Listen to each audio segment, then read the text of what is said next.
L'Église catholique fait mémoire de sainte Éléonore et de saint Prosper. Sainte Éléonore. Le doux prénom d'Éléonore est d'origine latine et signifie calmer, adoucir. Nous pouvons aussi fêter les dérivés de ce beau prénom, Aénor, Laura. Cette grande dame était la belle-sœur du roi Saint-Louis et épousa le roi d'Angleterre Henri III, dont le règne fut perturbé. Excellente épouse, très croyante, elle était très douée sauf pour la politique. Devenue veuve, elle eut la sagesse de se retirer dans un monastère bénédictin où elle mourut le 25 juin 1291. Saint Prosper. Prosper, voilà un beau nom à retrouver, qui signifie en latin « celui qui est florissant ». Bien qu'il naquît en l'époque lointaine du IVe siècle, on connaît bien ce saint d'Aquitaine grâce à ses écrits.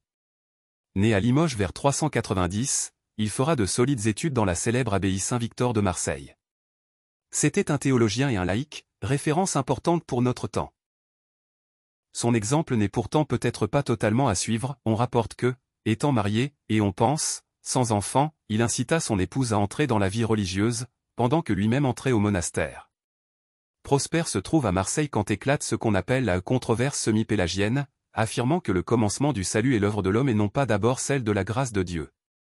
Dans cette querelle théologique, Prosper est amené à prendre la défense de saint Augustin. Il entre en relation de correspondance avec l'évêque d'Hippone, lequel, de fait, lui répond par plusieurs de ses traités tels que de la prédestination des saints et du don de persévérance. Prosper, par ses propres écrits, réussit à imposer silence à plusieurs évêques de Gaule qui s'élevaient contre la pensée vigoureuse et parfois trop abrupte de saint Augustin.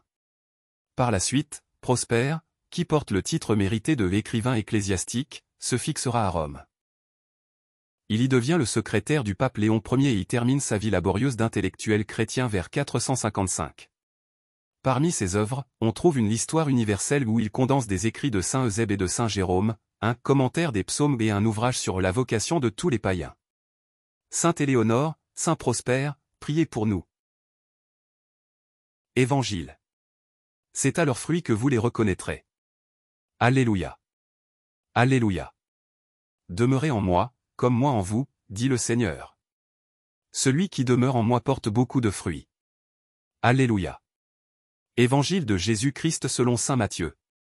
En ce temps-là, Jésus disait à ses disciples: méfiez-vous des faux prophètes, qui viennent à vous déguiser en brebis, alors qu'au-dedans ce sont des loups voraces.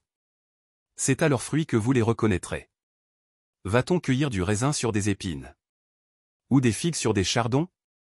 C'est ainsi que tout arbre bon donne de beaux fruits, et que l'arbre qui pourrit donne des fruits mauvais. Un arbre bon ne peut pas donner des fruits mauvais, ni un arbre qui pourrit donner de beaux fruits. Tout arbre qui ne donne pas de beaux fruits est coupé et jeté au feu. Donc, c'est à leurs fruits que vous les reconnaîtrez. Acclamons la parole de Dieu. Louange à toi Seigneur Jésus.